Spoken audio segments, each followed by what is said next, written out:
We are doing peace rally, but our police officers not allowing us to go more steps. Whatever we have given permission, we have done. Thus, my request to the our Honorable Prime Minister of India, Modi ji, and Honorable Home Minister Amit Shah ji to look after into this matter and solve the problem as soon as possible. We want peace and happiness in our people in Bangladesh. So this is what we came here. Together, we can put it all together. Thank you so much for your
এখানে একত্রিত হয়েছি যাতে আমরা সমস্ত সম্প্রদায় সমস্ত জাতি মিলিত হয়ে আমরা এই এক হয়ে ভাই ভাই থাকতে হবে।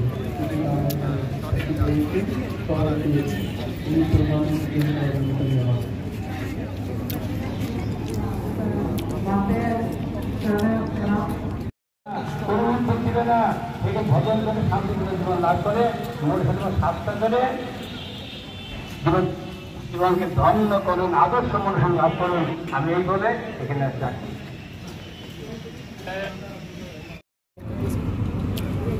নমস্কার। বাংলাদেশের হিন্দুদের প্রতি যে নির্যাতন অসহন